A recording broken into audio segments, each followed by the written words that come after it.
Olá você, como está? Tudo bem? A gente está de volta aí trabalhando para o concurso da Polícia Rodoviária Federal, Ednilson Silva, e a gente trabalha a nossa matéria, né, legislação de trânsito. Na aula de hoje, a gente vai começar a tratar sobre o processo administrativo. Então, professor, a gente tem uma sequência lógica, sim. A gente vem das aulas de infração de trânsito, aulas de penalidade e medida administrativa, e hoje a gente vai aprender o processo administrativo para a imposição dessa penalidade.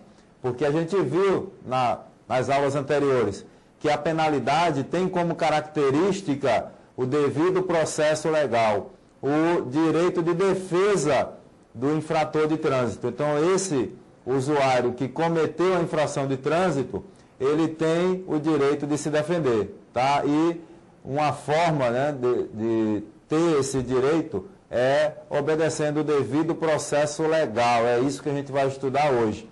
Para você que está acompanhando com o código, por favor, abre aí no artigo 280. O artigo 280, a partir dele, a gente vai encontrar esse processo administrativo.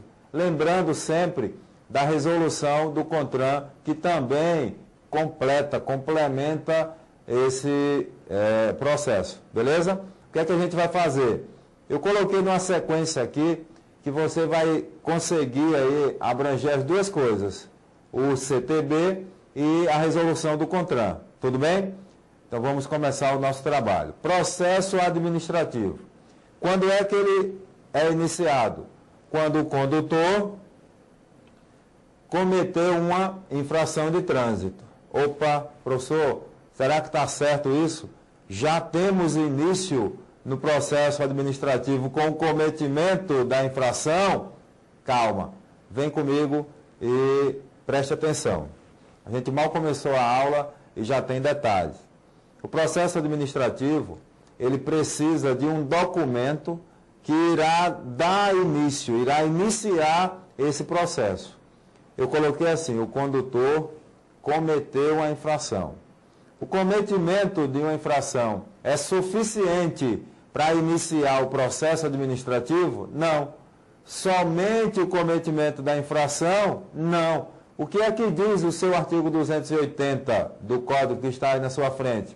Ocorrendo infração prevista neste Código, lavrar-se-á auto de infração de trânsito. Esse documento, o auto de infração, é que dá início ao processo administrativo. Então, perceba que a infração de trânsito, ela é necessária para iniciar o processo, mas ela não é suficiente para isso. Somente o cometimento da infração não é suficiente para iniciar o processo.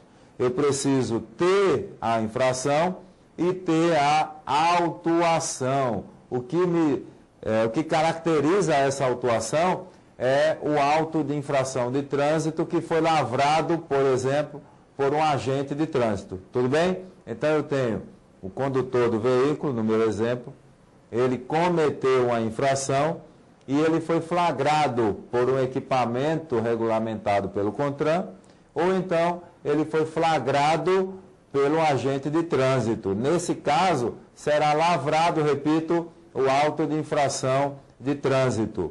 Só que eu quero observar alguns detalhes. Vem comigo na tela e acompanhe o raciocínio.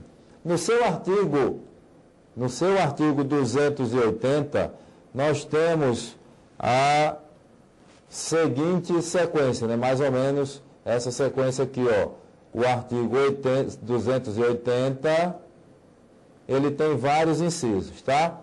Eu vou abordar os pontos que são muito importantes. Primeiro, tipificação, não precisa anotar nada, isso já está aí no seu artigo. Tipificação da infração. Eu quero que você entenda o que é isso, ó. Tipificação da infração é o artigo que o cara cometeu, a infração, e o código da infração. O código da infração. Então, ó, A tipificação da infração é o artigo, o enquadramento, e o código da infração de trânsito. Tudo bem? Ele vai falar assim, o código fala local, data e hora do cometimento da infração. Isso é necessário, sim, colocar o local, data e hora. Inclusive, o agente de trânsito tem que observar corretamente esse local, data e hora, porque isso é um motivo de anulação do auto, ok? Tem um lance que já caiu na prova, lá de 2009. Em 2009, o examinador cobrou o seguinte: identificação ou prontuário do condutor. Prontuário do condutor. É uma informação importante, professor? É. Mas é obrigatória? Não. Por isso que o código fala, por favor, grifa aí, prontuário do condutor, sempre que possível. Sempre que possível. Professor, quando não vai ser possível eu anotar esse prontuário? Prontuário, gente, é o número da habilitação do condutor, o número do registro desse condutor. Essa informação, sempre que possível, ela deve constar no auto de infração de trânsito, ok? Quando não vai ser possível, se esse condutor não tiver, ou então, se ele não foi abordado. Quando nós temos a autuação sem abordagem, então não teremos a identificação do condutor nesse momento. Tranquilo? Então, prontuário do condutor, sempre que possível, tipificação local, identificação do veículo, sua placa, marca, espécie, ok? Identificação do veículo e a assinatura, esse tópico é importante, assinatura do infrator.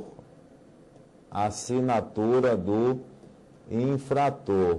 Aqui eu tenho uma observação a fazer. A assinatura do infrator é obrigatória? Não. O infrator, ele não é obrigado a assinar o auto de infração. Ele não é obrigado a assinar o auto de infração. Vem comigo, preste atenção nesse detalhe.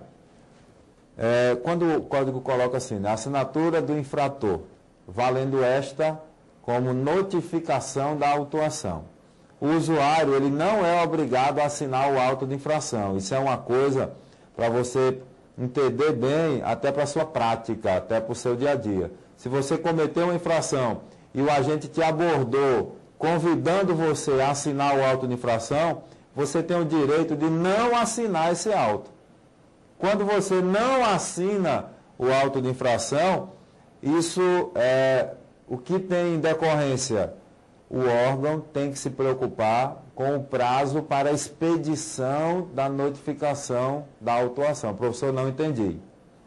Preste atenção, se você assinar, você já deu esse prazo para o órgão.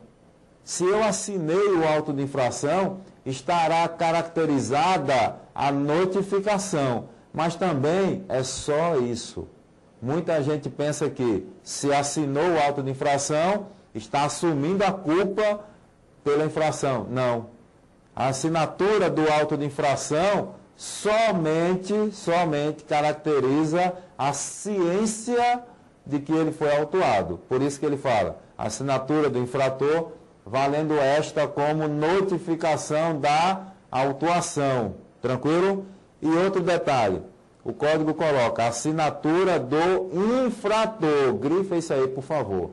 A assinatura do infrator não necessariamente é a assinatura do condutor. Tá? O infrator é aquele responsável pela infração. E lembrem que nós temos infrações de responsabilidade do condutor e infrações de responsabilidade do proprietário. Quando aquela infração for de responsabilidade do condutor e ele assinar, estará caracterizada a notificação. Mas se a